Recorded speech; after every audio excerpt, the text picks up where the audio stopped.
everyone, I'm a certified science of stretching coach. Welcome to my channel. I'm bringing you information and essential stretches that you can incorporate in your daily life. These stretches will improve your mobility, flexibility, and even your posture. Did you know that improved posture can prevent injuries? Please don't do this when you try to bend over. Did you see what happened there?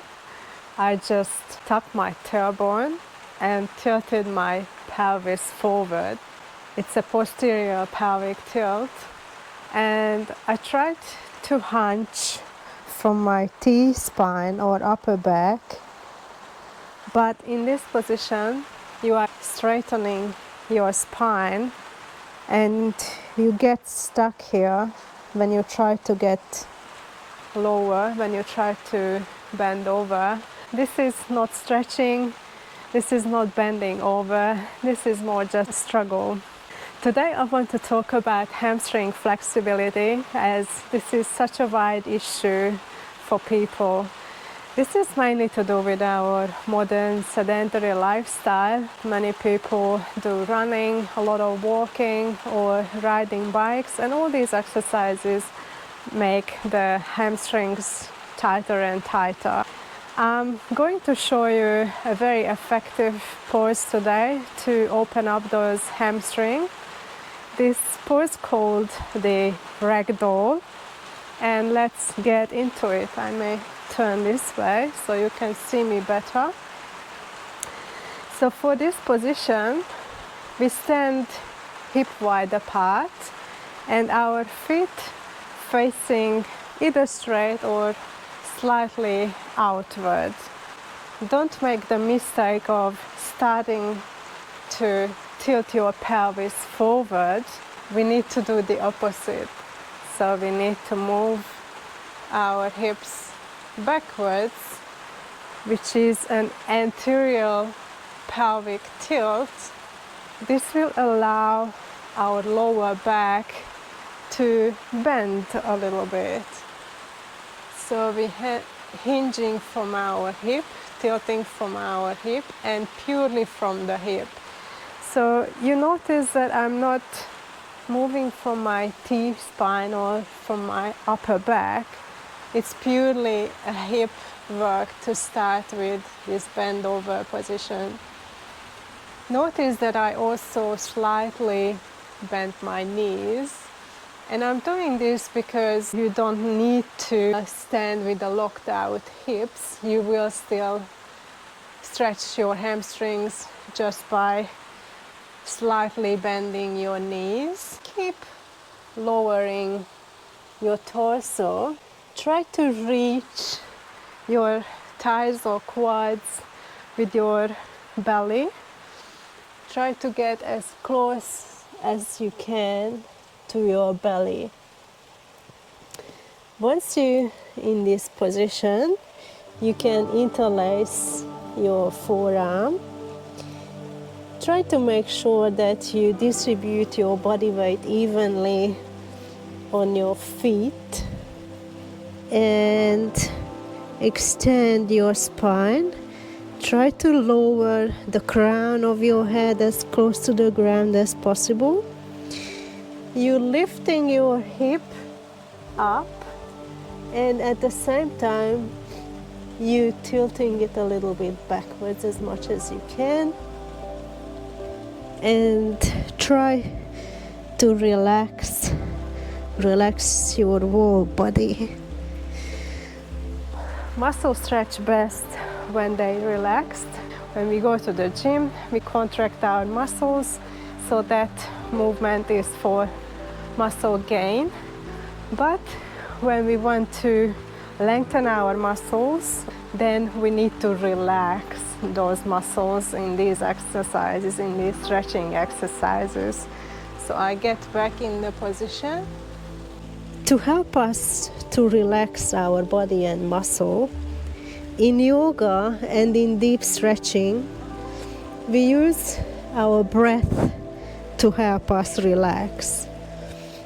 In this case, we slowly inhale through our nose And on the exhale, we exhaling through our mouth, and we try to double up the length of the exhale compared to the inhale. We're trying to achieve less than 4 breaths per minute, and this breathing practice is helping to relax our nervous system, and it's also helping to mute or turn off our myotatic or stretch reflex. I'm sure you all had that feeling when you suddenly tried to stretch a body part and your body suddenly just contracted and it didn't want you to stretch any further. But that was your stretch reflex in work. And your stretch reflex is the strongest in your hip and heart area. We are perfectly designed, our body is perfectly designed to protect ourselves or protect us, our future generation, and our heart. So let's get back in this pose. You are already there, but I'm getting back. We're holding this pose. We are already 3.5 minutes in, almost. Because it is important to hold these stretching poses, deep stretching poses, for a sufficient amount of time to make any changes in the body. When we stretch, we want to make changes in our muscle length, and we want to remodel the fascia which is surrounding and going through our muscles. Long enough position will help us to do that. Our time is off, so slowly you can come out of the position. Let's go on our all fours, because we've been bending over for 4 minutes. We need to do some reset for our spine to help us reset the spine. So we come on our all fours and place your palms under your shoulder and place your knees under your hips. Your knees are slightly apart. You can tuck your toes, and with an inhale, you lift your head, pulling your shoulder blades and shoulder backwards. You're lifting your tailbone and dropping your belly button. And on the exhale, you're hunching your back, pushing from your arm and shoulder. And on the inhale, again, we're lifting our head, pulling back the shoulder blades, lifting your tailbone and dropping the belly button. Hunching your back, exhale, and pushing up. One more inhale, lift everything, and we are done. So as I mentioned, we do this to reset our spine after bending over for a long time. I hope you enjoy this stretch, and if you keep doing it daily, you will greatly increase your hamstring flexibility. And because our bodies work in systems, we are not only stretching our hamstrings in this position, but in the upstream, we are also working or loosening, stretching our glutes and also our back, lower back. And in the downstream, we are also loosening our calf muscles and even our ankles in this dorsiflexion position. 80% of lower back pain is relating to very tight hamstrings. Why is that?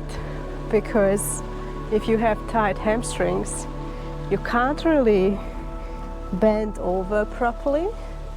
Like you keep jamming your lower back, And over time, this repetitive stress will cause pain in your lower back. So that's another reason it's a very good thing to keep working on your hamstring flexibility and keep loosening up those tight hamstrings. If you valued my content, please subscribe to my channel, like, share and comment my videos.